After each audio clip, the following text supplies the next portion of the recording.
Boa noite a todos. Meu nome é Ricardo. Eu gostaria de dar boas-vindas ao primeiro seminário ampliado do Grupo de Pesquisa Leviatã e o Cativeiro.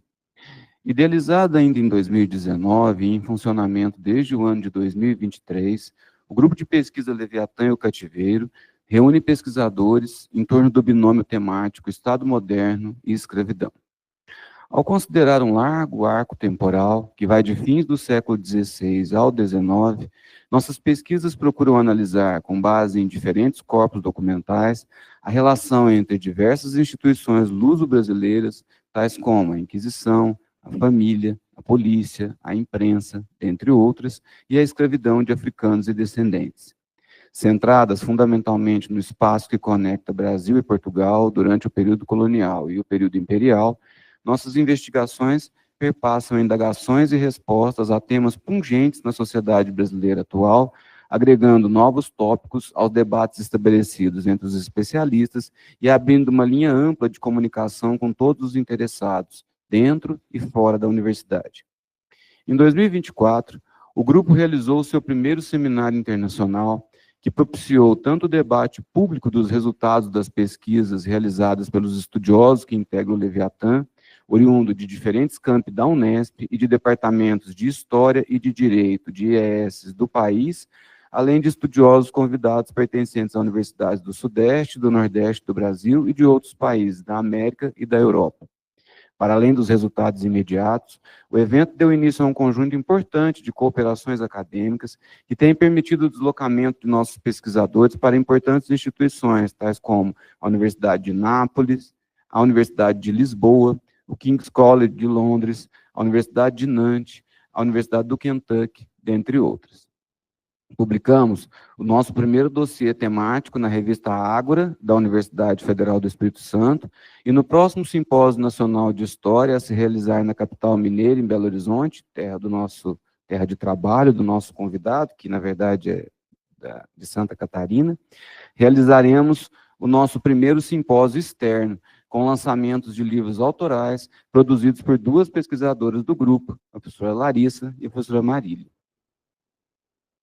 Na noite de hoje, com o objetivo de dar andamento a tais intercâmbios e marcando a abertura a todo o público dos nossos seminários internos, o Grupo de Pesquisa Leviatã e o Cativeiro tem a honra de receber o professor doutor Ricardo Sontag, pesquisador da área de História do Direito da Universidade Federal de Minas Gerais, que nos será apresentado pela professora doutora Larissa Beato de Azevedo.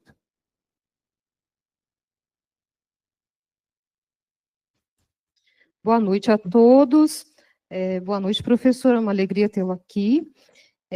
Peço licença para fazer uma breve apresentação sobre a sua formação, atuação e trabalhos. O professor Sontag possui 2 graduações. Ele é graduado em Direito pela Universidade Federal de Santa Catarina e em História pela Universidade Estadual de Santa Catarina. Já o seu mestrado e o seu doutorado foram realizados na área de Direito.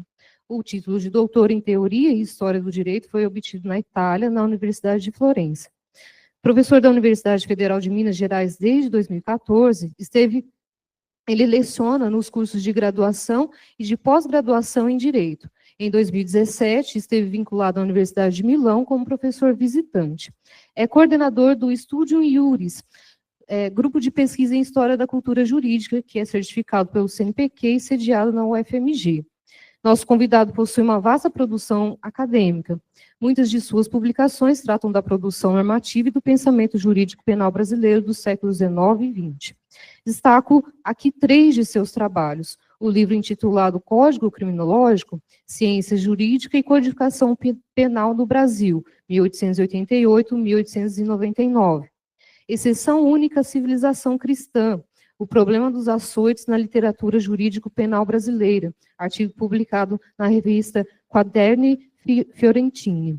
Por último, o seu livro mais recente, intitulado Código Negro, o regime jurídico excepcional de controle dos escravos no Brasil, que é também o tema da conferência desta noite. Então, com a palavra, o professor Ricardo Sontag. Bom, muito obrigado ao professor Ricardo, professora Larissa, também por essa gentil apresentação. Para mim é É uma honra enorme estar aqui. Como vocês ouviram, eu tenho dupla formação, História e Direito, mas eu atuo predominantemente na Faculdade de Direito, então estar aqui na Faculdade de História, para mim, é uma chance muito legal, porque sinto falta, né, desse ambiente também. Então, muito obrigado. E uma honra também ter sido convidado para abrir essas atividades do grupo Leviatã e o Cativeiro. Né? Não sei se eu vou estar à altura de tamanha honra, mas eu vou me esforçar. Bom, então, para a gente começar,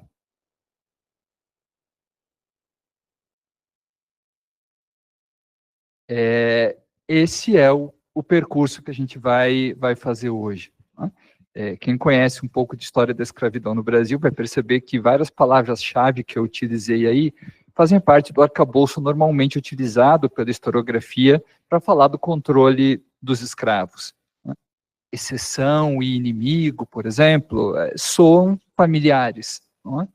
E, efetivamente, quando eu me pus a escrever esse livrinho que a professora Larissa mencionou, passava longe das minhas pretensões levantar interpretações originalíssimas a partir de fontes inéditas ou algo assim. Na verdade, eu sentia falta era de uma síntese a partir do ponto de vista da história do direito. Né? E lembre-se do que vocês ouviram agora há pouco. Né? Eu sou um historiador do direito, não um historiador da escravidão. Então, olhando a coisa por esse ângulo, eu percebi que valia a pena tentar uma articulação de elementos já bem conhecidos da historiografia, tentando dar densidade histórico-jurídica aos dois fios principais que me pareciam permitir essa articulação: regimes de exceção e inimizade. A gente vai chegar lá. Bom, a Constituição de 1824 prometeu igualdade e a abolição de castigos cruéis, como os açoites. Porém, o Código Criminal de 1830 previa, no seu artigo 60, os açoites para escravos. A Constituição de 24 prometeu igualdade, mas a Lei de 6 de junho de 1835 previa penas muito mais altas, caso até a morte, se nos crimes de homicídio ou ferimento grave o réu fosse escravo e a vítima o seu senhor ou algum familiar ou preposto do senhor. A Constituição de 24 prometeu igualdade, mas as posturas municipais frequentemente previam sanções diferentes caso os contraventores fossem escravos, incluídos aí os açoites. Bom, de acordo com o historiador do direito Antônio Manuel Espanha, do ponto de vista da relação com o presente, a historiografia jurídica ela pode ser legitimadora ou crítica, como vocês estão vendo aí no quadro.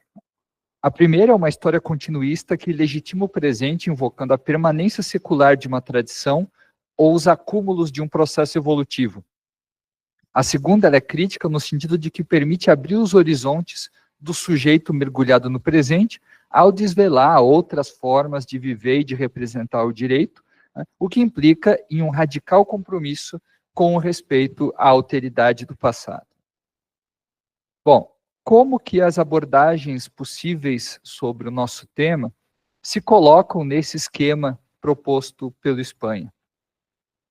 Bom, a representação da história elaborada pelos próprios juristas do século XIX, inclusive quando mencionavam os dispositivos penais relativos à escravidão, pode ser enquadrada ali no primeiro tipo, na legitimadora. A legitimação da narrativa desses juristas, todavia, era ambígua.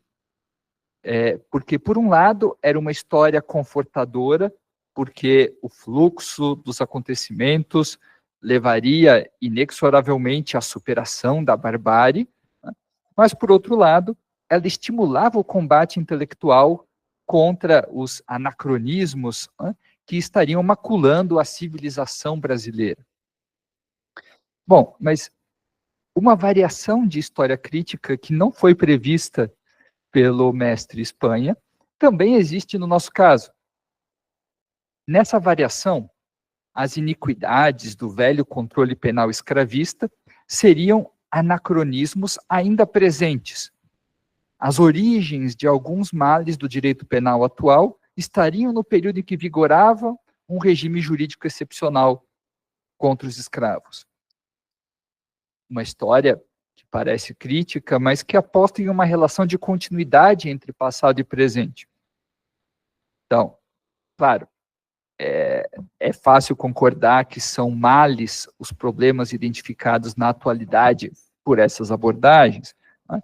Mas conectar por analogia passado e presente, dando ao primeiro os foros de origem, acaba negligenciando que muitas vezes essa conexão é difícil de provar. E que, além disso, nem sempre ela nos ajuda a aprofundar o conhecimento das mazelas do presente. Um exemplo hipotético. Tá? O sistema penal atual, apesar das promessas modernas de igualdade, tem os seus alvos privilegiados. Tá? É o que a criminologia crítica, lá no direito, costuma chamar de seletividade do sistema penal. Tá? Então, que havia seletividade antes e depois da abolição da escravidão no Brasil contra a população negra, e que o mesmo fenômeno existe ainda hoje, é evidente. Todavia, considerar a seletividade atual um eco do escravismo, quer dizer, vincular ao escravismo a origem desse fenômeno, é bem menos óbvio do que parece. Porque assumir essa interpretação sem se preocupar, sem se perguntar, sobre as práticas de seletividade contra populações análogas em lugares que não passaram pela mesma história escravista, na verdade, acaba só mostrando a relação inevitável entre seletividade e outros processos sociais de marginalização que podem ou não ser escravistas. Então, seria mais produtivo, a meu ver, no lugar de se perguntar sobre as origens escravistas da seletividade, tentar determinar as diferentes condições que possibilitaram a seletividade do sistema penal em cada etapa da modernidade jurídica, que é onde, a meu ver, esse conceito de seletividade faz sentido historiograficamente, porque ele permite escavar por trás das promessas de igualdade. Porque acho que em ordenamentos que giram em torno das diferenças entre os sujeitos, como o pré-moderno, eu acho que a gente precisaria de outras ferramentas de escavação historiográfica. Bom, então, atentar para as diferentes condições das diferentes seletividades exige especificar, dentre outros elementos, o maior ou menor peso da memória das práticas escravistas no pós-abolição, onde especificamente essa memória pesava ou não, né, sem a pretensão de considerar qualquer elemento novo um véu que obscurece a verdade que a origem seria capaz de revelar. Afinal, será que todas as violências institucionais sofridas por grupos marginalizados hoje são meros ecos de um passado distante? Será que uma comparação diacrônica que respeite a espessura própria do passado não nos permitiria perceber melhor os contornos específicos dos problemas do presente e, assim, combatê-los melhor também? Bom,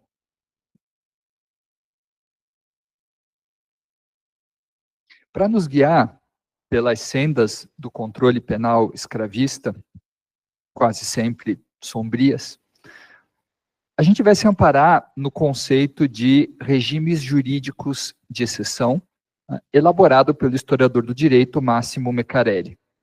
E a noção de código negro será a nossa porta de entrada para esse ponto.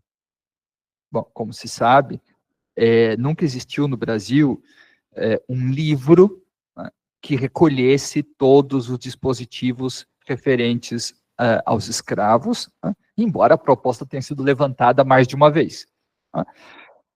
Por outro lado, a expressão código negro chegou a ser usada para se referir pejorativamente às normas dispersas que reprimiam os escravos com rigor desproporcional e violando padrões civilizados. portanto, permanências incompatíveis com o liberalismo penal? Bom, ao indicar algo que existia, a noção de código negro remete à possibilidade historiográfica de amarrar esses elementos dispersos. E com isso a gente chega ao conceito de regime de exceção. O conceito de regime jurídico de exceção do Máximo Meccarelli nos permite abordar a exceção como parte da experiência jurídico-penal da modernidade. Para isso, o Meccarelli propôs, então, uma abordagem que considera a historicidade do próprio conceito de exceção. Segundo ele, na época do Ius Commune, quer dizer, mais ou menos entre os séculos XIII e XVIII, a exceção se movia no campo semântico do ordinarium, como vocês estão vendo ali, e do extraordinarium. Quer dizer, ela era um fato anômalo, mas ao mesmo tempo expressão atualizada da ordem jurídica. E por isso estava dentro dos princípios fundamentais do ordenamento. Ou seja, era importante ancorar a solução extraordinária na ordem precedente, na tradição, ou para usar os termos da época, no iustum, aequum e no rationabilis. Não por acaso, para ficar em um único, mas suficiente exemplo, a pena extraordinária servia para incluir na aplicação da pena a ponderação de circunstâncias e de aspectos psicológicos do delito, que eram elementos que originalmente não estavam disponíveis naquela ordem jurídica. Bom, já no contexto de projetos jurídicos legalistas, quer dizer, depois do final do século XVIII, a exceção move-se no campo semântico do ordinário e da emergência.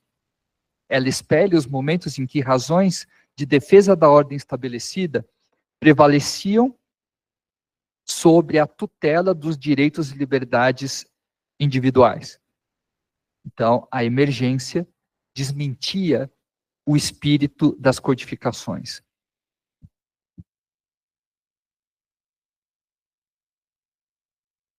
E o Código Negro é uma metáfora que nos serve, então, para indicar esse regime jurídico de exceção aplicável aos escravos, né, para indicar esse nível de legalidade que, na verdade, é imprescindível para compreender os ordenamentos jurídicos modernos. Então, por mais que os projetos iluministas tivessem prometido igualdade, né, situações percebidas como emergenciais pelos grupos no poder demandavam instrumentos que declinassem a ordem jurídica de acordo com essas necessidades, de acordo com os perigos representados por determinados sujeitos. E atenção, isso não era uma exclusividade brasileira.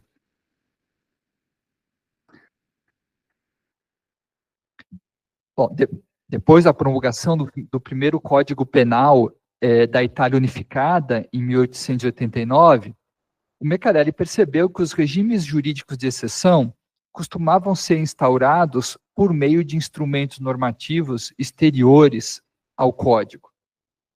Porque era preciso preservar o Código como monumento das belas garantias liberais.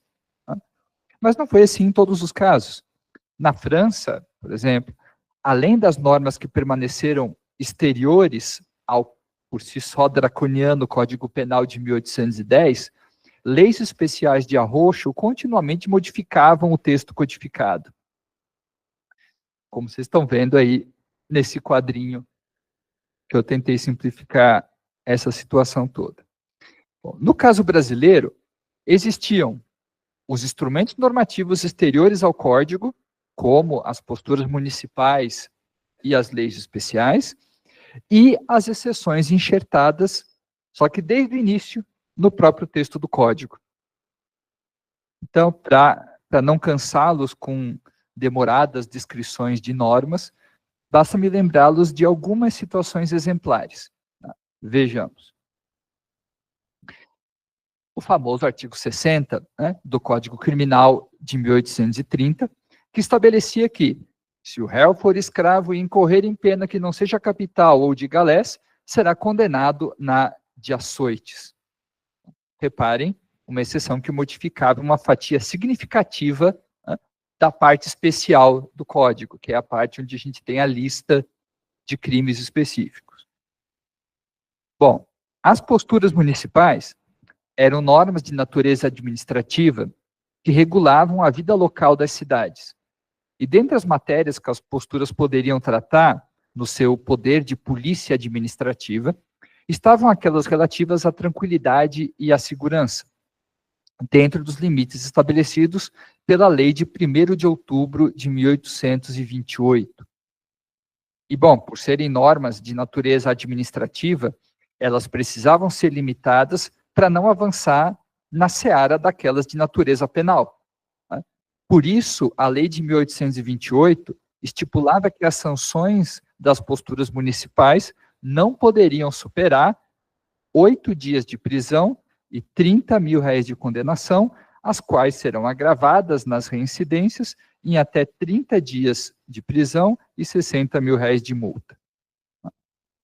Hoje em dia, o problema da sobreposição entre sanções administrativas e penais também vem preocupando os penalistas, porque em várias ocasiões as sanções administrativas aplicadas com procedimentos mais pobres em garantias aos acusados em comparação com o processo penal, acabam sendo mais graves do que as penais para infrações idênticas ou muito similares.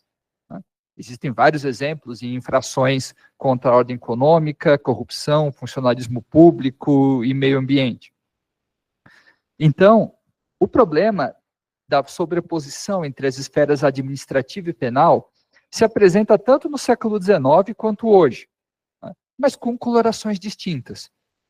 No século XIX, o problema era a regulação nacional em contraposição à local.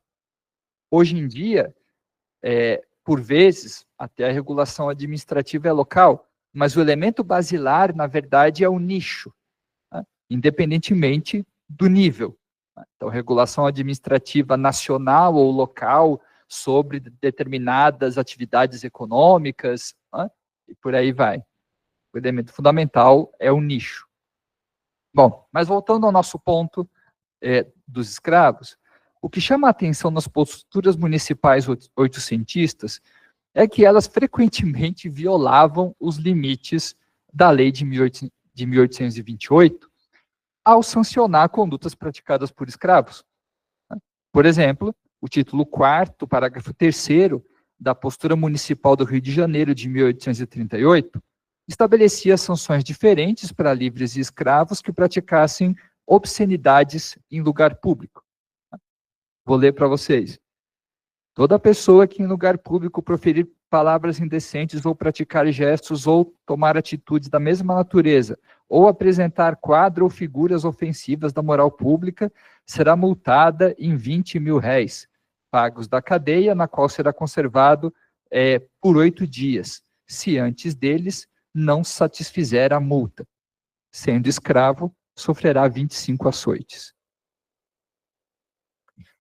A tristemente famosa Lei de 10 de junho de 1835, né, dispunha, dentre outras iniquidades, que, leio para vocês, serão punidos com a pena de morte os escravos ou escravas que matarem por qualquer maneira que seja, propinarem veneno, ferirem gravemente ou fizerem outra qualquer grave ofensa física ao seu senhor, a sua mulher, a descendentes ou ascendentes, que em sua companhia morarem, a administrador, feitor e as suas mulheres que com eles viverem.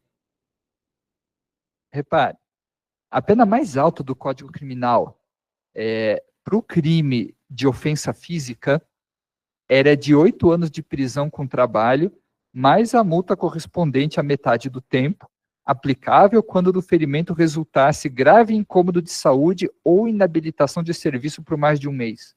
Esse é o artigo 205. Já para os escravos, de acordo com o artigo 1º da Lei de 1835, qualquer ferimento grave contra o senhor, sua família ou agregados podia resultar em pena de morte. O homicídio, o artigo 192 do Código de 1830, até chegava a prever a pena de morte, mas somente se estivesse acompanhado de determinadas circunstâncias agravantes e no grau máximo. Já no caso da lei de 1835, qualquer homicídio cometido por escravos contra o senhor, sua família ou agregados, bastaria para levar o réu ao cadafalso. E o regime de exceção da lei de 1835 se completava com o processo. Embora não existissem tribunais destinados especificamente ao julgamento de crimes cometidos por escravos, isso desde a época do Brasil colonial, como bem chamou a atenção o professor Ricardo Alexandre Ferreira na sua obra, a lei de 1835 invertia garantias processuais e estabelecia ritos mais céleres não só para os crimes de homicídio ou ofensas físicas graves contra o senhor, a sua família ou agregados, mas para todos os outros também. Então, lembremos que a exceção enquanto regime jurídico e a eventual excepcionalidade dos crimes cometidos por escravos enquanto fenômeno social ou enquanto criminalidade que demandava atenção específica das autoridades, sobretudo policiais, são esferas distintas.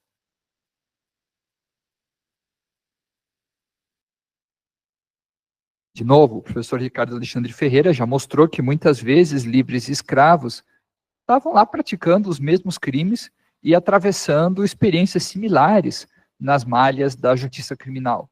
Tá? Por exemplo, estar recolhido na mesma prisão, ainda que, se livre, cumprindo sentença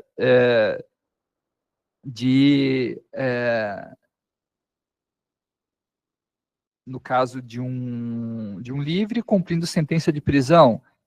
No caso de um escravo, cumprindo prisão processual, esperando a pena, ou trabalhos forçados, que são as galés, ou aguardando a aplicação da pena de morte ou a de açoites. Da mesma forma, e eu continuo aqui citando o professor Ricardo, nem sempre as autoridades se preocupavam em distinguir a criminalidade escrava da criminalidade livre para fins de estabelecer políticas de controle policial. Tá? E, nesse sentido, me parece corretíssima a tese do professor Ricardo de que havia muito de semelhante no Brasil imperial entre criminosos, escravos e livres. Ainda mais que ele reconhece, basicamente nos mesmos dispositivos que eu citei aqui, a exceção para os escravos. Né? O que acontecia é que o suco da exceção que diferenciava os escravos, né, nos vai-e-vens legislativos e judiciais, né, por vezes se alargava, por vezes diminuía, mas em nenhum momento deixou de existir. Escravo era sinônimo de um potencial inimigo doméstico e público. Então, como compreender, esse é o meu ponto, de um ponto de vista histórico, essa relação tão presente nos discursos do Brasil oitocentista? Bom, se o inimigo é o sujeito que representa uma ameaça à ordem social, para além do dano somente à vítima ou à família da vítima, a reflexão sobre o inimigo é uma reflexão sobre a justiça criminal, tal como ela foi construída a partir do final da Idade Média. Desde então, é um elemento onipresente a duplicação do atentado cometido pelo criminoso. Então, o crime pode ser uma ofensa aos particulares, mas justamente por ser um crime, ele ofende também a ordem social e deve ser perseguido pelos aparatos públicos. Então, as figuras do criminoso e do inimigo acabam se apresentando em círculos concêntricos. E na concepção hierárquica de ordem do medievo, a expulsão do criminoso, a expulsão da vida ou da comunidade, né, era legítima porque o criminoso inimigo representava uma ameaça de corrupção do corpo social, como bem mostrou o historiador do direito Pietro Costa. E ainda na esteira do Pietro Costa, no contratualismo iluminista, apesar da equiparação entre o valor da ordem e do indivíduo, é o individualismo, né? Esse mesmo indivíduo, ao cometer um crime, se colocava como um inimigo da ordem instituída pelo contrato. Então, expulsá-lo, inclusive com a pena de morte, segundo alguns autores, continuava sendo aceitável.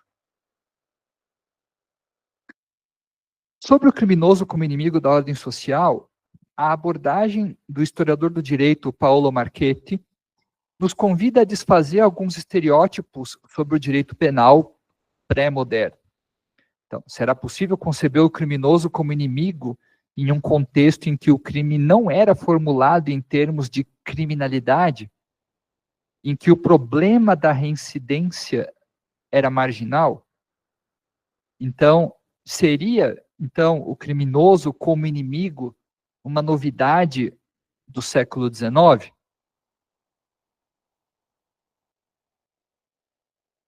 Bom, um exemplo da abordagem oposta, né, a do Paolo Marchetti, é a do penalista Eugênio Raul Zaffaroni, segundo a qual a inimizade seria um obstáculo do pensamento pré-moderno arrastado contraditoriamente pela modernidade, uma espécie de Estado absoluto dentro do Estado de Direito.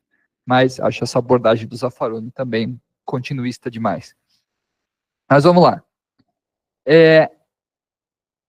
Antes ou depois da modernidade, de qualquer maneira, isso é o que mais nos interessa, a sobreposição entre criminoso e inimigo nunca foi perfeita.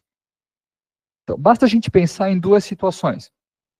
Ou quando o criminoso é alguém com quem é possível negociar para satisfazer o dano acarretado pela ofensa à vítima ou à família, ou quando são franqueados ao criminoso todas as garantias jurídicas contra os eventuais excessos do poder punitivo. O papel dessas duas situações, o peso delas numa ordem jurídica é diferente dependendo do momento histórico. A negociação, muito relevante antes da modernidade, em especial na Idade Média, e as garantias do indivíduo por meio da lei na modernidade.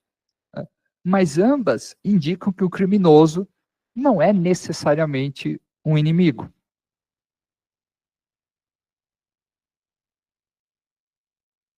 Bom, então, além de indicar quais personagens vestiram o figurino do inimigo da ordem jurídico-penal em cada momento histórico, historicizar a inimizade passa por considerar que o que vem antes dos cambiantes figurinos, ou seja, o conceito de inimigo, também é historicamente variável. Bom, o conceito varia, mas a gente também precisa de um metaconceito para determinar quando estamos diante de uma variação pertinente. Ou seja, precisamos de um conceito fraco de inimigo como ponto de partida. E para esse conceito fraco, historiográfico, dois elementos, a meu ver, são relevantes.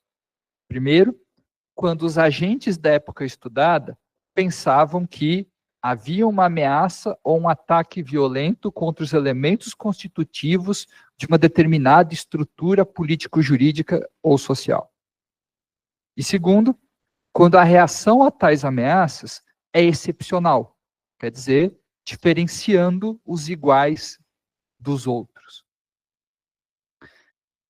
Bom, como eu já antecipei no começo, o escravo como inimigo no Brasil do século XIX não é um fenômeno anômalo, né, em relação ao direito penal da modernidade jurídica como um todo. Como bem explicou o historiador do direito Pietro Costa, a igualdade, me permitam fazer uma citação um pouco longa porque merece, a igualdade dos sujeitos perante a lei é um dos pontos de força do direito penal da modernidade. Tudo gira em torno da definição objetiva dos delitos e da aplicação das normas, indiferente à qualidade da pessoa. Todavia, quando os teóricos da igualdade entre os séculos XVIII e XIX falavam dos sujeitos para reclamar a sua igualdade, eles tinham em mente um tipo socioantropológico pré-definido de sujeito. O sujeito livre, proprietário, autônomo, homem, europeu, adulto, ao qual se atribuem os dotes de racionalidade que lhes permitem calcular os efeitos das suas ações e de projetar a própria vida. Esses mesmos teóricos, porém, contrapunham a classe dos sujeitos livres, autônomos, proprietários, uma classe de sujeitos não proprietários e heterônomos. Somente para os sujeitos livres, racionais, proprietários, o princípio de legalidade, com todos os seus corolários, funciona em regime pleno. Então, o escravo como inimigo é mais um desses casos em que os belos princípios da modernidade não funcionavam plenamente, embora ele seja um caso deveras extremo. E a figura do escravo como inimigo pode ser descrita em vários níveis, como eu coloquei aqui no slide. O primeiro deles é o das supostas características antropológicas de tais sujeitos. Eles estariam, como diziam os discursos da época, mais próximos da barbárie e da animalidade. Um segundo nível é o da relação entre os escravos e a ordem social. Então, um escravo, ele não se tornava inimigo somente quando ele cometia uma infração ou por causa da suposta tendência para delinquir em função das suas ditas características antropológicas. Embora ele fosse reconhecido como sujeito de direitos em várias situações, o escravo não rompia com o pacto social, com a ordem, quando ele a ofendia. Ele não era lançado do interno para o externo, porque ele nunca esteve dentro. Não por acaso, juridicamente, não por acaso, o texto constitucional de 1824 nem mencionou a figura do escravo. O escravo ele estava colocado a priori fora do pacto social. Ele era potencialmente inimigo pela sua própria condição de escravo. É isso que eu quero dizer. Bom, a representação do escravo como inimigo desnudava uma relação de dominação. Eis mais um traço da radicalidade do caso do escravo. E muitos dos discursos que pintavam o escravo como inimigo provinham da pena de abolicionistas, cujo cerne argumentativo era, enquanto existia a relação de dominação pura entre senhores e escravos, haverá sempre um inimigo pronto para reagir a esse estado de coisas. Então, é nesse sentido que eu digo que a inimizade é fruto da marginalização escravista e não o contrário.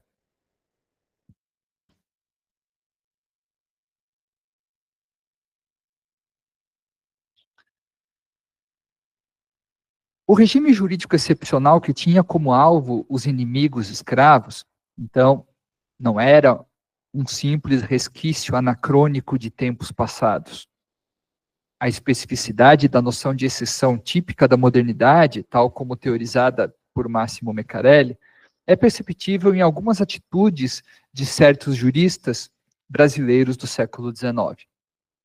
Antônio Herculano de Souza Bandeira Filho, por exemplo, mesmo sendo contrário à escravidão, sustentava que a sentença de galés, trabalhos forçados, deveria ser endurecida quando o réu fosse escravo, para que a pena conseguisse se diferenciar das agruras do cotidiano escravista.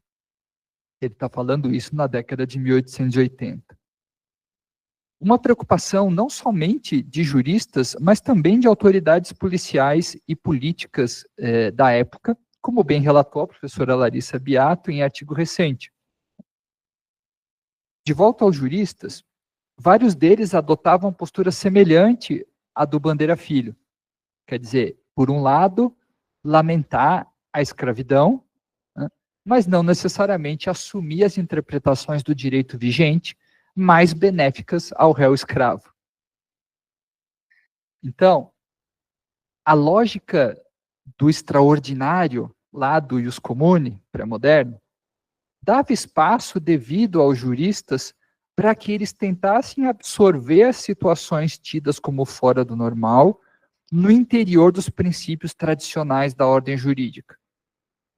Já os nossos juristas aqui do século XIX, eles se viram espremidos entre a denúncia da lei vigente e a identificação com a lógica desse ordenamento jurídico escravista por meio de interpretações alinhadas com a dureza da lei. O que é um dilema típico de um regime jurídico de exceção moderno, e não um mero resquício do passado. Então, o regime jurídico de exceção dos escravos no Brasil oitocentista não era um anacronismo e nem uma planta exótica no jardim do liberalismo. Nos embates ideológicos da época, é que os discursos do anacronismo e do exotismo serviram como armas para aqueles que adotavam determinada versão do pensamento liberal. E o conceito de regime jurídico de exceção nos serve exatamente para evitar o risco de uma narrativa historiográfica, eu vou chamar de exotizante. Tá? O risco da exotização emerge quando a história do regime de exceção de controle dos escravos no Brasil oitocentista é contada como uma história de arcaísmos. Tá? Quer dizer, isso não é exatamente o liberalismo, ou isso é uma versão completamente sui generis de liberalismo, que está relacionada a uma suposta tipicidade da cultura portuguesa ou ibérica. Dessa forma, em algumas narrativas, essas peculiaridades explicariam as mazelas do Brasil atual. O ponto cego dessas abordagens são os diversos vínculos das questões brasileiras com o que estava acontecendo, com o que estava afligindo em maior ou menor grau a própria Europa. A noção de inimigo também ajudou a moldar os ordenamentos jurídicos europeus. É claro que a gente pode convir que a escravidão no Brasil oitocentista criava uma variação particularmente grave. Basta lembrarmos que os dispositivos de exceção na França do século XIX contra certas formas de dissidência política eram justificadas com o argumento de que os criminosos estariam abusando das liberdades constitucionais. Enquanto no Brasil, os escravos, como a gente viu, estavam a priori fora das garantias da Constituição. Então, mas de qualquer forma, a gente está sempre diante de uma variação. E o conceito de regime jurídico de exceção articula tudo isso, evitando a exotização. E as dinâmicas dos regimes de exceção no século XIX variavam de acordo com as diferentes formas de interação entre código e leis excepcionais. Segundo Mecarelli, a abordagem francesa tende a elaborar medidas de emergência que reformam a disciplina do código, como a gente viu, enquanto a italiana tende a mantê-las como corpos normativos distintos. Então, o Código Penal italiano de 1889 tinha sido o resultado de um longo processo que pretendia afirmar o direito de punir como um instrumento a serviço da liberdade individual. Por isso que era tão importante preservá-lo. Na França, o Código Penal de 1810, diferentemente, já tinha sido originariamente concebido como um pacto de guerra, capaz de se adaptar às contingências dessa luta, de modo que ele se parece com, para usar um termo de teoria do direito, um código penal progressivo, que vai se modificando. Bom, e o caso brasileiro?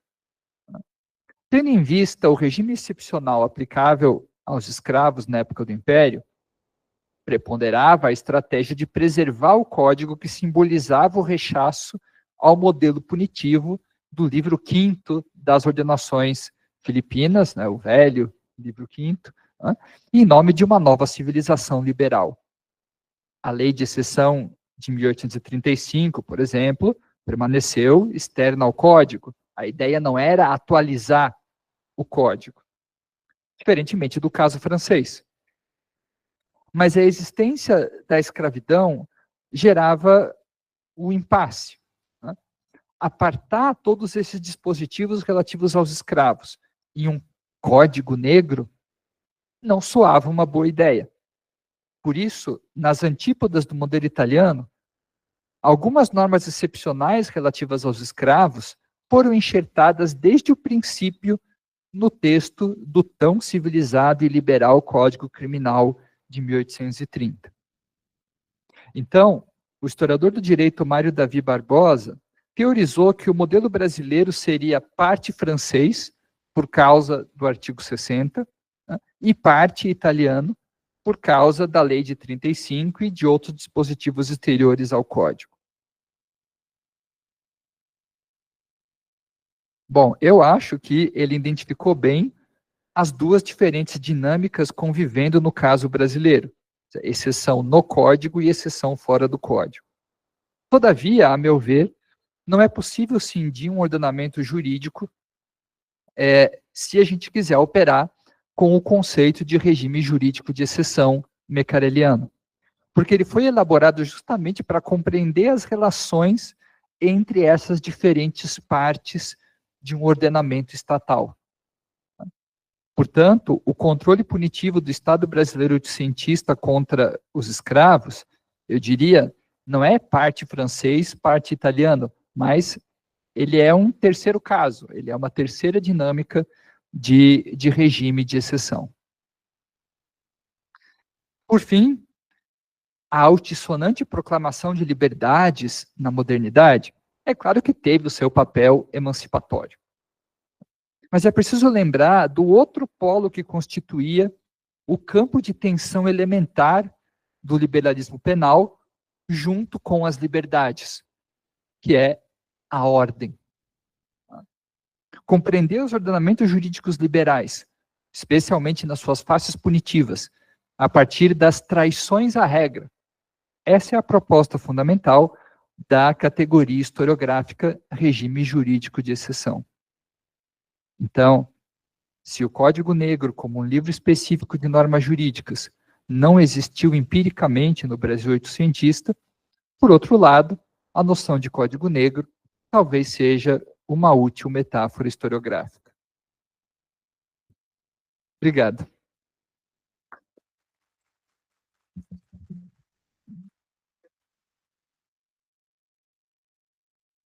Professor, muito obrigada. Agora a gente abre imediatamente as questões do público, presente e online.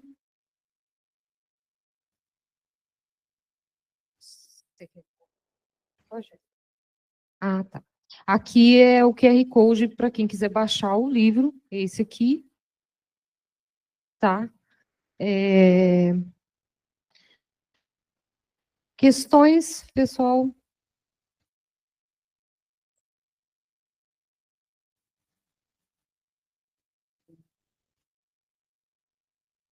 Agora eles estão todos com o celular no QR Code. Tem um. Não.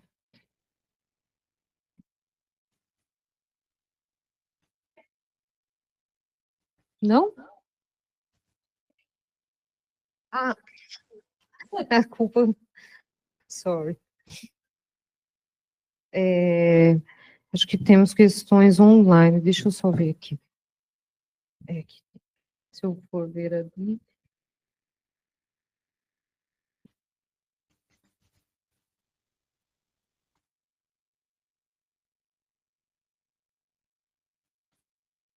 Eu não estou conseguindo ver.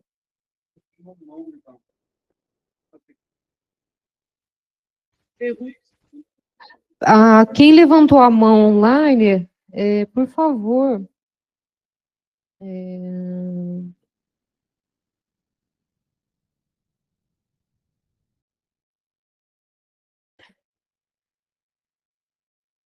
Aqui também não está dando para ver.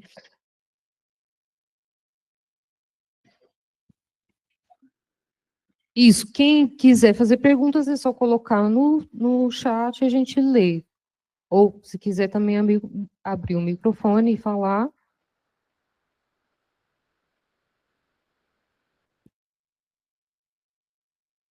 Aqui temos uma questão da Beatriz. Questões, pessoal, para a gente fazer um bloco?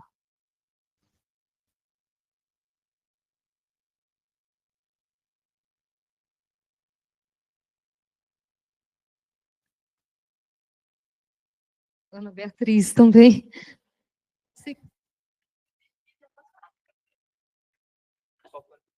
É porque o pessoal de casa não...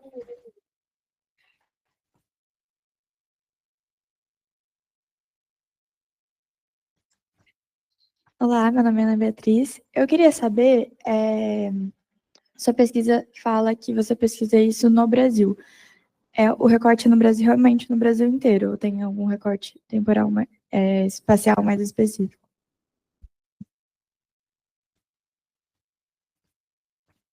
Quer ler a pergunta da Beatriz? Então, eu vou tomar a liberdade de ler a pergunta da Beatriz Lopes, que nos enviou a sua questão a partir do chat. Esperar o Ricardo terminar de anotar. Tenho dúvidas de como iniciar a pesquisa a partir da história sobre a legitimidade jurídica da época dessas violentas ou dessas violências direcionadas aos povos negros. Tenta ver a pergunta, Ricardo.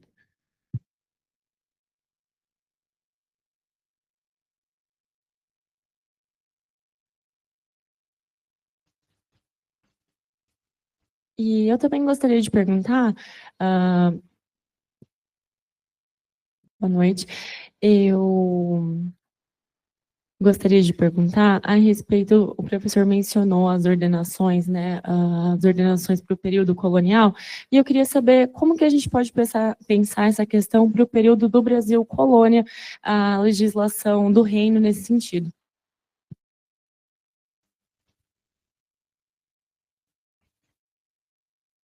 Deixar o pessoal do 19 se manifestar no segundo bloco.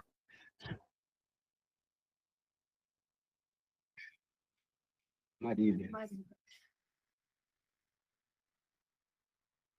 Ricardo, eu vou, sem querer criar muitas questões para um bloco só, eu vou pegar uma carona na pergunta da Marília com algum grau de provocação. De alguma maneira, nos meus trabalhos, eu sei que ficar trabalhando com longas, infinitas continuidades não é um bom caminho, mas, de alguma maneira, quando você analisa essa legislação em contínuo, desrespeitando um pouco o projeto liberal dos homens do século XIX, me parece que a decisão de manter a escravidão vigente nos quadros da economia e na formação do Estado, do Império do Brasil, traz alguns passivos.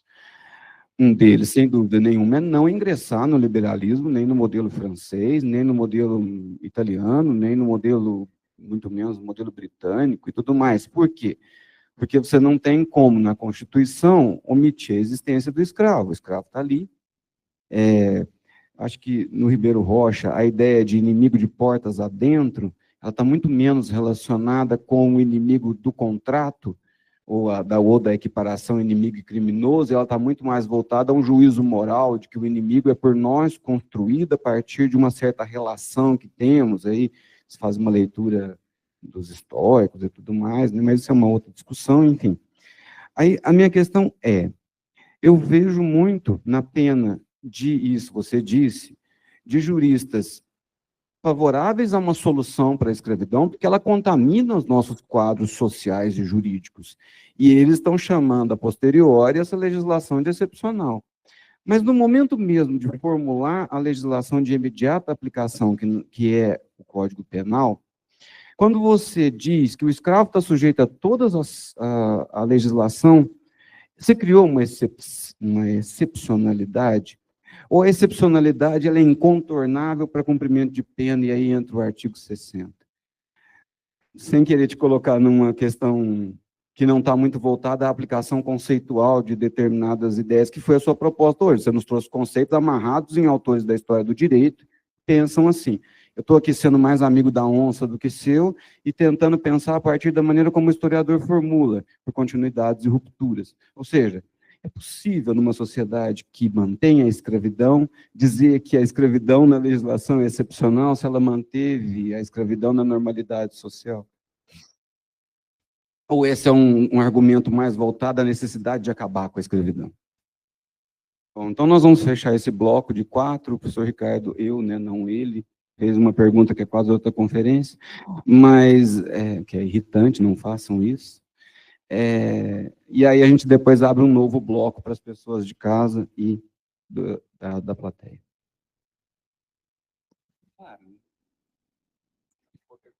Não, a gente dialoga ou depois.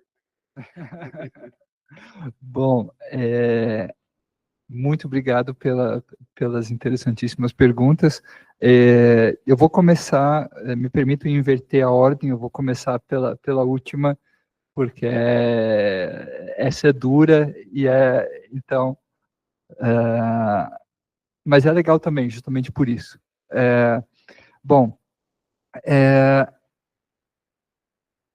é claro que eu não vou negar que existem algumas continuidades, né? O que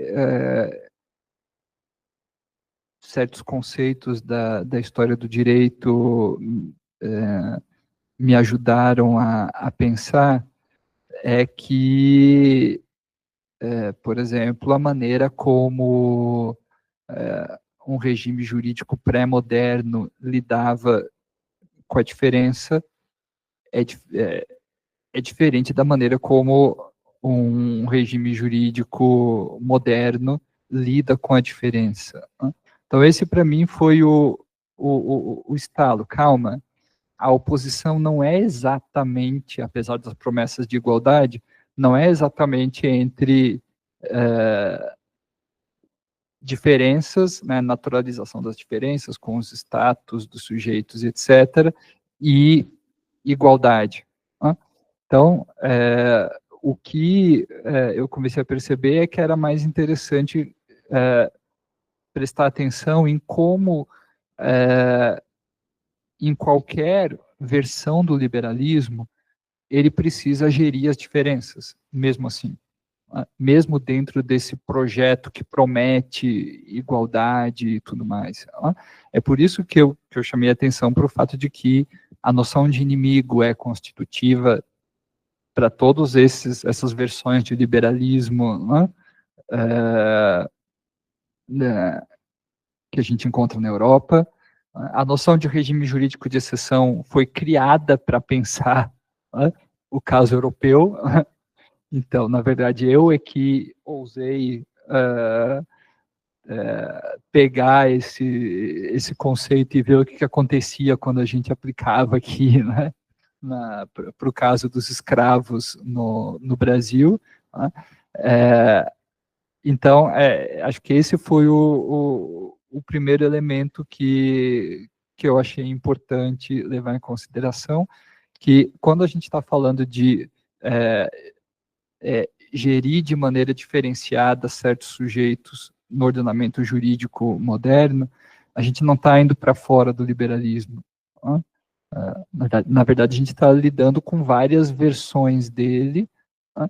E que sim, algumas vezes, como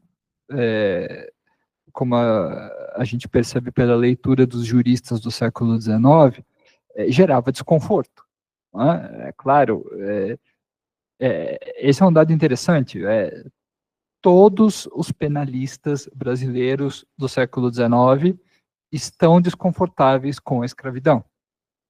Não tem um que diz, que legal, escravidão. Não tem. Acontece que eles, claro, precisam dar nó em pingo d'água, né? Então, sim, a escravidão é horrível, né? mas esses sujeitos aí estão mais perto da barbárie do que, né, da humanidade, então não adianta, precisa de açoite, né? Porque alguns diziam, inclusive, que, olha, nem a pena de morte, às vezes, é muito eficaz, porque os escravos acreditam na metempsicose, né? Então, que é o retorno, né, espiritual, à terra natal. Então, alguns não têm nem medo da morte, então açoite, na verdade, é que era a pena favorita, né?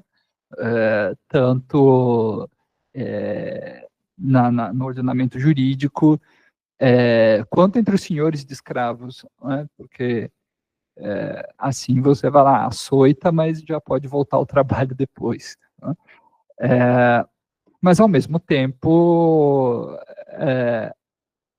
o açoite é uma pena que ofendia a sensibilidade desse pessoal, né? Desses juristas.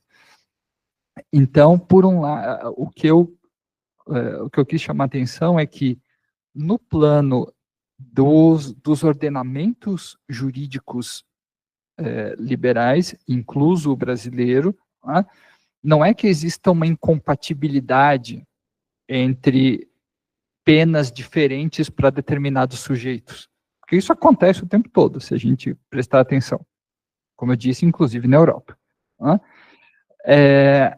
Mas isso também não quer dizer que estivessem todos confortáveis com certas maneiras de punir de maneira diferenciada os escravos. Né? Isso aconteceu também na Europa, quando tinha pena diferente, sei lá, para certas dissidências políticas. É claro que sempre tinha gente que levantava a mão para dizer, não, isso aí é horrível, não é civilizado, né? Ofende os padrões. Né? Mas aí, como é que a gente articula essas duas coisas? Né?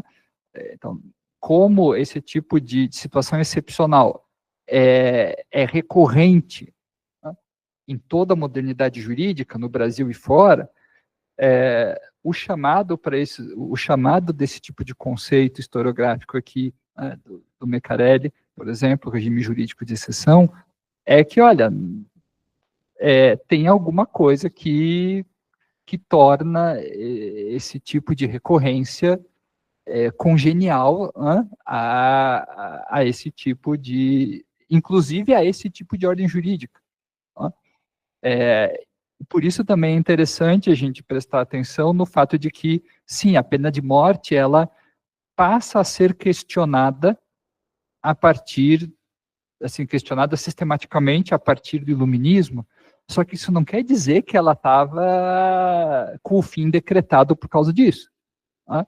Porque os mesmos fundamentos teóricos desse iluminismo também permitiam a argumentação contrária, que existia. Né? Isso não é só especulação. Não, tem um monte de gente ao longo do século XIX inteiro, né, e 20 adentro, argumentando a partir mais ou menos dos mesmos pressupostos teóricos, né, em favor da pena de morte. Né? Então, não sejamos ingênuos, né, esse é o chamado, né? Não sejamos ingênuos com a modernidade jurídica. Né? Esse é o ponto. E, por fim, a normalidade da escravidão como fenômeno social, foi a parte final da pergunta, se eu entendi corretamente, no fundo, ela não é contrária à exceção como regime jurídico. Eu diria que uma depende da outra, porque o fato de existir esse regime jurídico de exceção ajuda a manter a escravidão como um fato social normalizado. Né? O que não está dentro dessa lógica é, por exemplo, o crime de redução à escravidão, o crime de tráfico, né? Que são dispositivos jurídicos que pretendiam, assim, limitar, né, no mínimo limitar a reprodução social da escravidão. Mas no caso dos regimes de exceção, é o contrário, né? São dispositivos que ajudam a manter essa realidade. Tanto é que entre as lutas dos abolicionistas vai estar exatamente a abolição desses dispositivos excepcionais. Né? Vai estar sempre na pauta junto. Né? Por exemplo, a abolição da pena pública de açoites lá em 1886. Né? E, inclusive, eles sabiam que essa pauta era fundamental para o caminho da abolição. Né? Eles sabiam que sem um regime jurídico excepcional, a própria escravidão, enquanto instituição social, poderia ruir, que é o que eles queriam, né? Então, por isso, esses dispositivos excepcionais costumavam estar na pauta, e não por acaso a coisa começou a cair de verdade às vésperas da queda da própria escravidão, né? 1886, com a abolição da pena de açoites, e aí tem uma historinha, não sei se vai dar tempo de contar, tem uma história muito engraçada, que é a da interpretação errada, mas muito legal, dessa lei que aboliu a pena pública de açoites, porque vejam, ela abole a pena pública de açoites, e não o açoite enquanto correção doméstica aplicável pelo senhor aos seus escravos. Mas teve gente na época que disse não, aboliu tudo. Uma interpretação assim claramente errada da lei, mas óbvio, super interessante. E teve um delegado abolicionista em Sabará, que está entre os fundadores da Faculdade de Direito, onde eu leciono, inclusive, da UFMG, que quase no dia seguinte da lei de 86, botou um edital na rua dizendo, não pode mais açoitar escravo, os senhores não podem mais açoitar escravo por causa da lei de 86 aqui. Mas, enfim, essa já é praticamente uma outra história, que é o direito de correção dos senhores, que, a meu ver, não é a história do regime jurídico de exceção, que é quando a gente fala da legislação estatal. Não sei se eu consegui dar conta da provocação tão legal, mas enfim.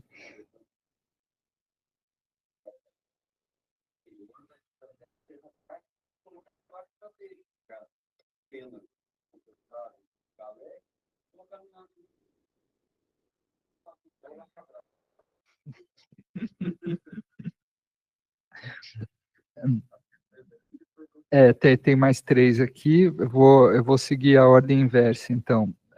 Marília, caso do Brasil colonial. Eu acho que o próprio Beccarelli já dá algumas dicas com aquela diferença entre a exceção se movendo no campo semântico da emergência e do ordinário, e no campo semântico do ordinário e do extraordinário. Não existem, ninguém abordou ainda que eu saiba, o direito penal do Brasil colonial desse ponto de vista beccareliano, mas eu acho que a deixa já está ali. Eu acho que a chave seria esse outro campo semântico tipicamente pré-moderno, marcado pela flexibilidade da ordem jurídica, marcado pelas penas extraordinárias, que pena extraordinária ela podia vir basicamente em 2 casos, que era quando as ordenações filipinas, por exemplo, não previam uma pena para o crime, que é uma coisa que para nós juristas hoje soa um troço bizarríssimo, né? Como é que pode um crime que não tem a pena lá determinada, né? Mas para moderno isso era tranquilo, porque tem o juiz que vai estabelecer a pena extraordinária, não tem problema. E a outra hipótese de pena extraordinária era quando, apesar da existência da pena ordinária na legislação, a circunstância do caso concreto clamavam por uma solução diferente. E aí o juiz tinha o arbítrio de modificar a pena ordinária e aplicar uma pena extraordinária de acordo com o caso concreto. E dentro das circunstâncias do caso concreto entravam também o status dos sujeitos. Então, além das diferenciações elaboradas pela própria legislação, entre os sujeitos, que a gente encontra nas ordenações várias vezes, a pena diferenciada de acordo com o sujeito, se é peão, escravo, etc., a gente também precisa prestar atenção no que acontece na hora da aplicação judicial. por causa da centralidade da pena extraordinária e do arbítrio judicial nos sistemas pré-modernos, que é diferente dos sistemas modernos que giram em torno da lei do Estado. Né? Esse é acho que seriam assim, algumas preocupações que eu acho que a gente deveria ter, né, para abordar sistemas pré-modernos como o do Brasil colonial. A Beatriz Lopes, a pergunta sobre a legitimidade jurídica, né, da escravidão. No século XIX, lendo os juristas, tá? Lembre-se, eu sou historiador do direito, né? Lendo os juristas, o que me chamou a atenção, na verdade, foi a falta de legitimidade jurídica da escravidão. Quer dizer, penalistas, civilistas, eles costumavam falar de necessidade. Esse era o termo, essa era a palavra-chave para eles. Né? E, por outro lado, uma situação de fato, por assim dizer, que ganhava coloração jurídica, que é a noção de propriedade. Quer dizer, não, isso tudo aqui pode ser muito feio, né? Mas existe a noção de propriedade. Né? Tanto é que, claro, isso tudo é bastante óbvio para a historiografia da escravidão, mas talvez um detalhe que mereceria uma atenção um pouco maior é o debate sobre desapropriação de escravos. Né? Esse é um conceito jurídico também super interessante, que desafiava esse pilar. Né? O que é desapropriação? É quando você, basicamente, por interesse público, obriga o particular a vender uma propriedade. Né? Então, isso acontece hoje em dia, sei lá, precisa desapropriar uma fazenda para passar uma estrada. Então, o proprietário não tem a opção de dizer, não quero vender. Né? Não, tem interesse público envolvido, então a gente vai estipular o valor e a gente vai te pagar, né? E pronto. E aí se levantou isso em relação aos escravos, né? Então, desapropriar para alforriar. Né?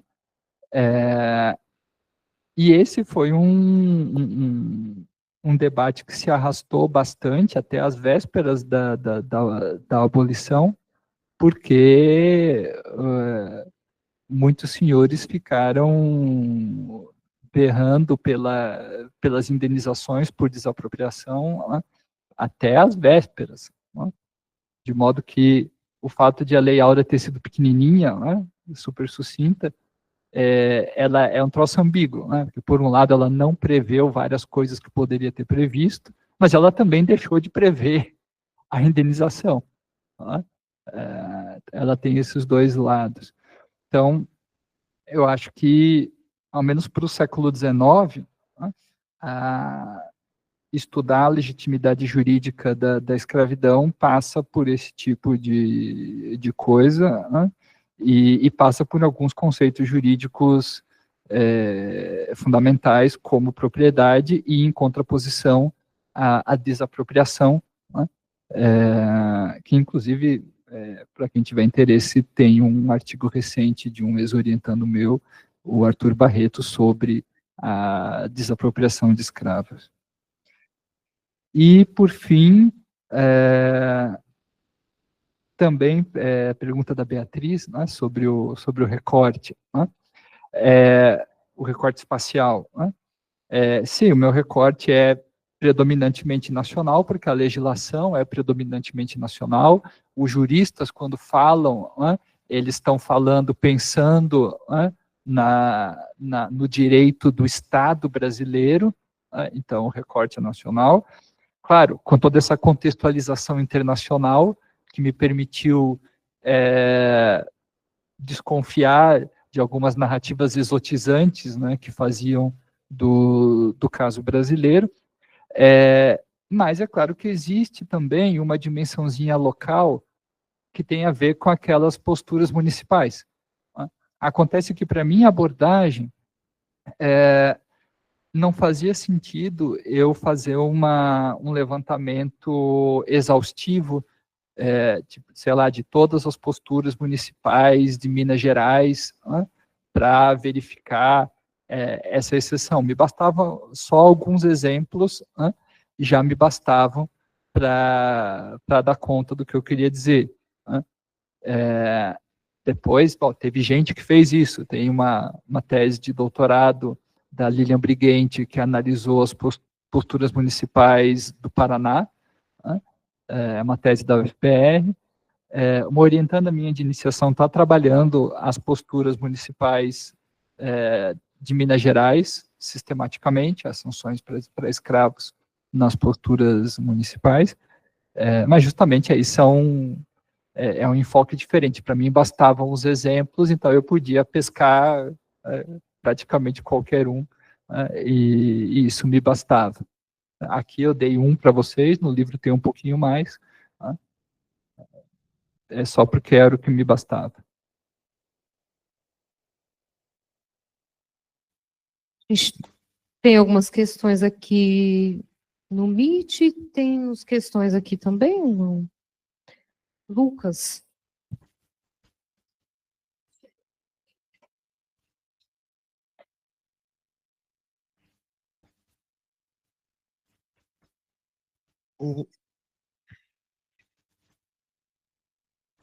Professor, a minha dúvida é em relação aos ex-escravos, os escravizados, né, os libertos. Se eles se encaixavam nessa questão dessa lista de inimigos do Estado, ou se eles já eram tratados como os cidadãos livres.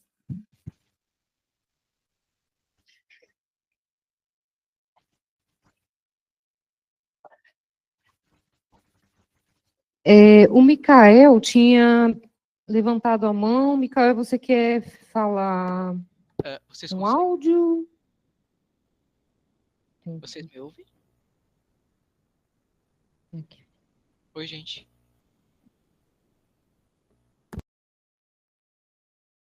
Parece que a gente está sem som. Não. Micael? Oi, vocês me escutam? Enfim, eu vou ir lendo. O som daqui. Isso, boa, obrigada. É o som daqui. Micael? Oi, vocês me escutam? A gente está te Oi, ouvindo. vocês me escutam? Boa noite. Agora a gente está te ouvindo. Boa noite. Boa noite a todos e todas que estão presentes. Boa noite. Eu acho que a resposta do professor...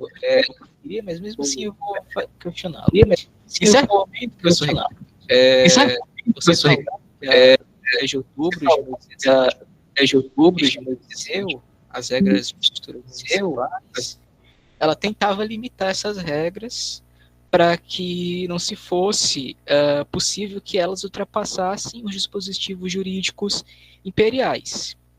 No entanto, casos em que essas regras de posturas municipais, segundo a sua fala, acabaram por ultrapassar, aconteceram. Aí elas acabaram por ferir a norma do Império.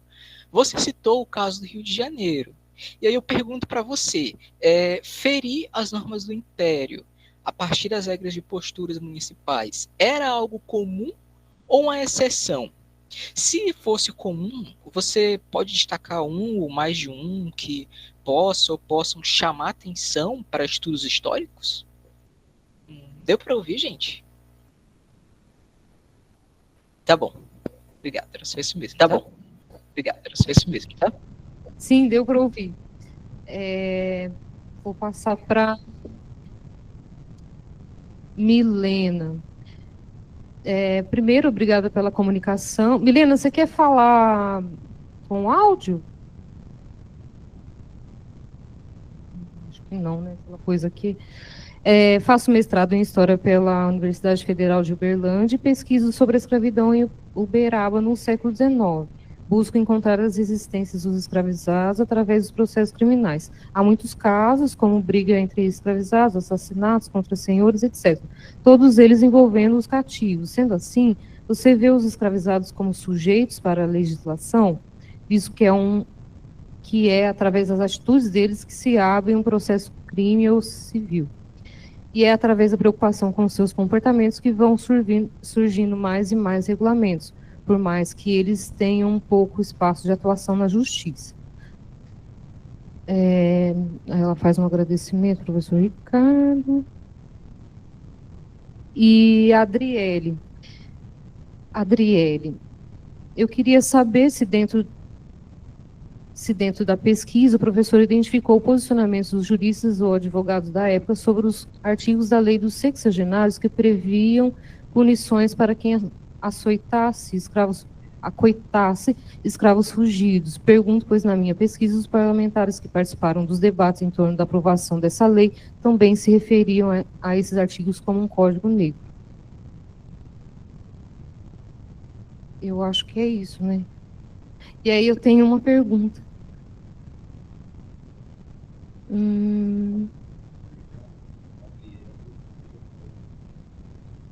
Isso.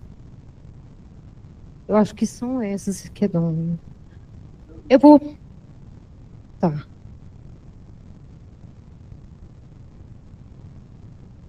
Posso fazer?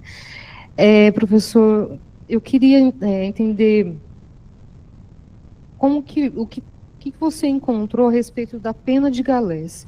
Algumas autoridades, especificamente a pena de galés para escravos, né? Algumas autoridades policiais, lá na década de 70, de 1870, falavam que era uma monstruosidade, eu lembro bem dessa frase, uma monstruosidade em direito penal. E aí, a opção que, não só em São Paulo, mas em São Paulo, a retórica, o discurso foi mais sistemático, a opção que se tinha galesa era levar os escravos, transferir para Fernando de Noronha. Isso aconteceu em São Paulo, né, assim, uma leva bastante grande, mas aconteceu em outras partes também. Então, eu queria entender um pouco esse problema da pena de galés no período. Eu sei que a gente sabe que a partir de meados do século, como a pena capital cai em desuso, a pena de galés acaba tendo um destaque maior. E eu queria entender um pouco melhor a discussão entre os juristas, se houve ou não. Eu acho que é isso, né? Mais alguém por aqui? Isso. Obrigada. Bom, vamos lá então. Vou começar invertido de novo. Muito interessante a pergunta sobre galés para escravos. Em primeiro lugar, o que a gente percebe é que a pena de galés em si tinha uma fama entre os juristas. Ela não era muito bem vista. A pena que era considerada assim a pena civilizada por excelência era a prisão com trabalho. Essa sim. Essa era a pena limpinha, bonitinha. Não era, obviamente, isso era o sonho dos juristas, né? Claro. Sim, toda a boa fama que acabou ganhando a pena de prisão a partir do final do século XVIII e início do século XIX. Aí, quando chegavam nos escravos, eu encontrei nos comentários dos juristas ao Código Criminal de 1830, eu encontrei algumas vezes aquele discurso que eu li, discurso parecido com aquele que eu li do Bandeira Filho.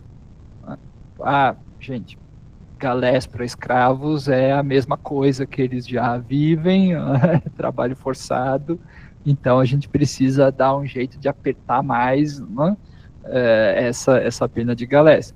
O que, é claro, no fundo denuncia exatamente a violência do regime escravista, não é? Porque eles usavam esse argumento ao contrário, mas a gente, lendo, né, com outros olhos, eu interpreto dessa forma. Acho que o maior sinal da violência do regime escravista é esse, é o fato de ele ser equiparado a uma pena, e uma pena grave, né? Galés é uma pena grave, né, nessa época.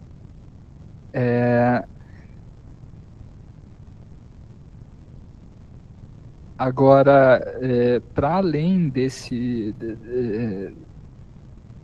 dessas rápidas menções que eu encontrei sobre a má fama da pena de Galés e esse discurso acerca da inadequação da pena de Galés para os escravos, sem contar que se um escravo é condenado a Galés, o senhor perdeu a propriedade dele, tem esse outro problema, né? Então, isso também fazia com que outras penas, como açoites, fossem muito mais preferidas, né, pelos senhores dos escravos. A historiografia já falou várias vezes, né, de como, às vezes, senhores contratavam advogados caríssimos, né, para defender os escravos, né, para conseguir uma pena mais baixa, ou absolver mesmo, né, pensando, é claro, não na humanidade, mas e não perder a sua propriedade. Agora, mais detalhes sobre essa questão da pena de Galés, inclusive, só no futuro, um orientando meu de doutorado vai conseguir dizer um pouco melhor, porque ele está estudando exatamente a noção de pena de Galés no Brasil do século XIX, então eu espero que no futuro ele possa dizer algo melhor, que o Bruno possa dizer algo melhor para você. Pergunta da Adriele, sobre o crime de acoitar escravos fugidos na lei dos sexagenários. Super interessante, mas eu não encontrei nenhum jurista comentando essa situação específica, porque a literatura jurídico-penal do século XIX, ela é feita, sobretudo, de comentários ao Código Criminal. Então, o que está fora do Código é pouco abordado, muito pouco abordado, né? Então, um dispositivo, porque o que é esse crime de acoitar, né? Ele é um dispositivo penal enxertado no meio de uma lei que não é penal. Então, imaginem, isso aí é um troço que está praticamente invisível para um penalista. Então, não vi juristas que escreviam sobre direito penal, né? Claro, precisaria talvez de um levantamento mais detalhado, né, em outro tipo de literatura, né, que não aquela que eu trabalhei, mas de fato era raro encontrar os juristas que se dedicavam ao direito penal falando desse tema. Inclusive fiquei super curioso e espero ler em breve algo sobre isso da Adriele. E a Milena, os escravos como sujeitos, né? Sem dúvida, escravos são sujeitos para o direito do século XIX. Né? Durante um tempo, a gente teve a dúvida se, mas calma, o escravo também é propriedade do senhor, então ele também é coisa, né? Por isso a gente tem a tese clássica do Arno Velling, né, de que o escravo é coisa no direito civil e sujeito no direito penal. Né? Então, para o âmbito que eu trabalho, que é o penal, nem tem dúvida, né? Desde a tese clássica do Arno Velling, né, é claro que o escravo é sujeito, até porque se ele não fosse sujeito, não teria como responsabilizar ele penalmente. Então imaginem, ele precisa ser sujeito. O que acontecia era que, pelo fato de ele estar numa relação de subordinação em relação ao senhor, às vezes aconteciam algumas exceções, umas ressalvas, assim, como, por exemplo, a possibilidade de o senhor pagar uma multa também em função do crime cometido pelo escravo. Né? Posturas municipais que diziam, o escravo vai ficar aqui esperando o senhor pagar a multa dele. Ou a postura municipal que diz, nesse caso aqui, a multa é de tanto, e o senhor vai ser obrigado a aplicar, sei lá, quantos açoites, né, contra esse escravo, que é um negócio que eu achei interessantíssimo, porque é o Estado dizendo que o senhor precisa aplicar uma sanção doméstica. E no caso era o açoite como sanção doméstica. Né? Então, bom, apesar... Crime cometido a mando. Porque eu sou escravo, eu não posso não. Eu não posso desobedecer. Mas o que vem primeiro? A lei que diz que eu não posso cometer um crime ou obediência ao senhor? Eu vou provar, mas os escravos que mandam em frente, tanto nos relatórios ministeriais, quando no processo mais localizado, respondem todos pessoalmente, como assassino. Que aí provavelmente, aí acho que eu que lanço a pergunta, como que as teorias sobre autoria e participação apareciam nesses processos. A ideia de cúmplice, então, né? Legal. E tem toda tem uma sistemática até bem complicada no Código Criminal de 1830 sobre autoria, cumplicidade e tudo mais. Até o Código de Curiosidade, que não tem a ver com escravidão, o Código de 1830 brasileiro é muito conhecido por ter uma teoria sobre cumplicidade, autoria, participação e tudo mais, muito sofisticada para a época no que diz respeito aos crimes de imprensa. Né? Mas isso é uma outra história. Então, sim, escravos como sujeitos, ainda mais no âmbito penal, e hoje em dia, mesmo no âmbito do direito civil, a historiografia já vem chamando a atenção para o fato de que o fato de o escravo ter uma dimensão de coisa não fez com que ele perdesse completamente a dimensão de sujeito de direito. Né? Como, por exemplo, a possibilidade de contrair casamento mesmo sem autorização do senhor.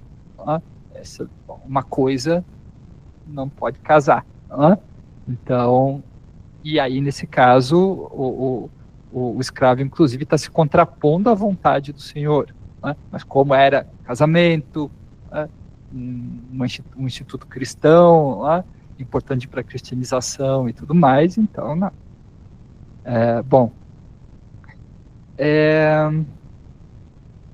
Micael, sobre o quão comuns eram esses dispositivos das posturas municipais que superavam, né, as limitações impostas pela lei de 1828. Eu não fiz um levantamento sistemático, mas eu achei vários. Tem bastante açoites nas posturas municipais, sobretudo nas mais antigas, da primeira metade do século XIX. Isso também aparece na tese da Lilian Briguente. A minha orientanda, Larissa, tem encontrado também açoites, sobretudo nas posturas mais antigas de Minas Gerais. Aí depois vai chegando o clima abolicionista, né? Final do século, esses artigos vão caindo. Né? Então, o que eu dei aqui foi só um exemplo. Né? Acho que no livro deve ter mais um ou dois, mas existem, sem dúvida, vários outros. Né? O peso relativo dessas violações da lei de 28, não sei nem se teria como calcular, mas o que dá para perceber pela leitura de várias posturas é que essas violações aconteciam basicamente se tratando de escravos, o que obviamente é sintomático, né? E por fim, sobre os libertos, a pergunta do Lucas. O ponto é que, embora o liberto seja um conceito jurídico também, no direito penal essa categoria não existe. Então, no direito penal, o que existe é o sujeito normal, vamos dizer assim, o livre, ou o escravo. Então, não existem dispositivos específicos pensando no liberto. Talvez existam para responsabilizar, né? Depois, claro, existe o problema que é também penal do crime de redução à escravidão, né? Ali sim a questão do liberto entra em jogo, mas de um outro jeito, como vítima, né?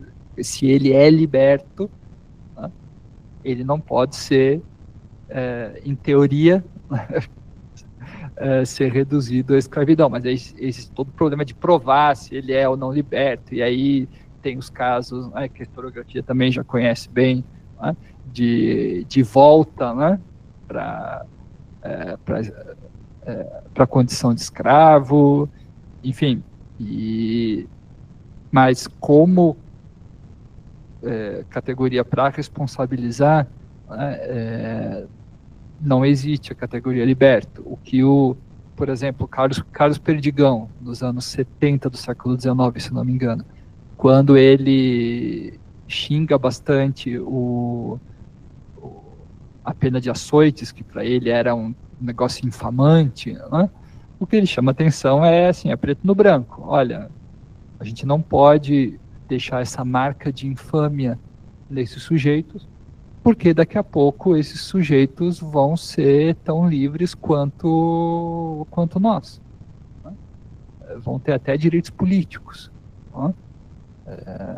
Então o raciocínio dele né, pensando no penal, é preto no branco, né? Aí no caso me parece que o direito civil tem muito mais nuance, né, do que o penal.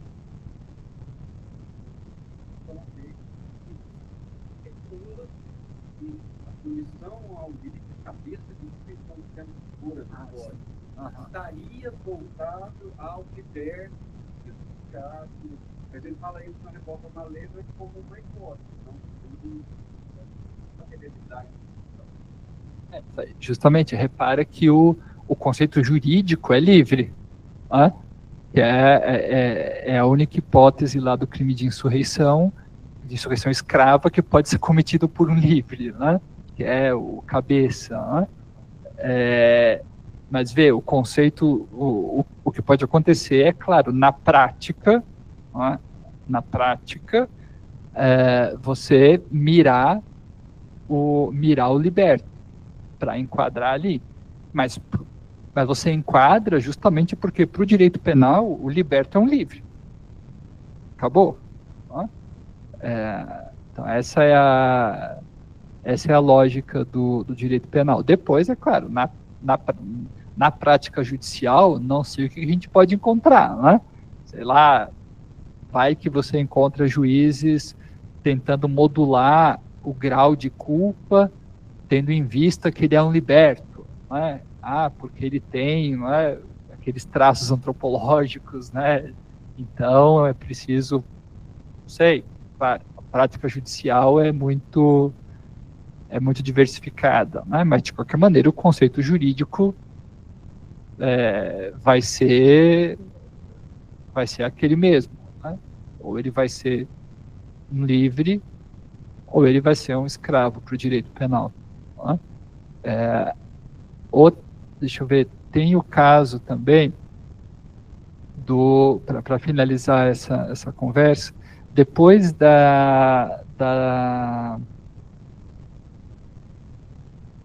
lei, depois da lei do sexagenário, depois da lei do ventre livre,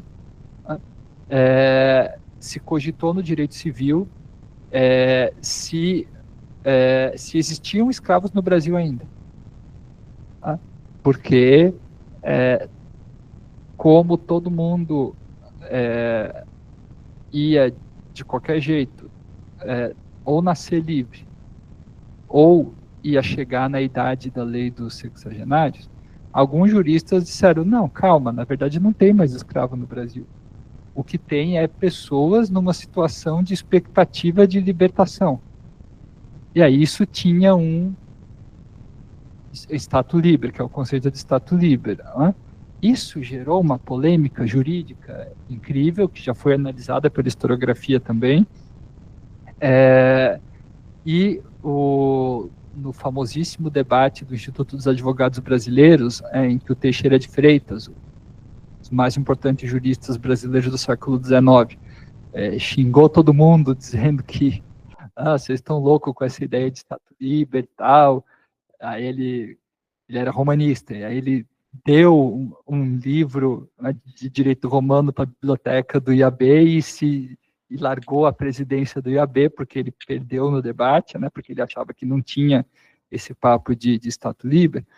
Mas tem um trechinho de um texto dele em que ele revela que o único momento em que ele hesitou nessa teoria dele de que, na verdade, ou existe livre, ou é ou não é, né?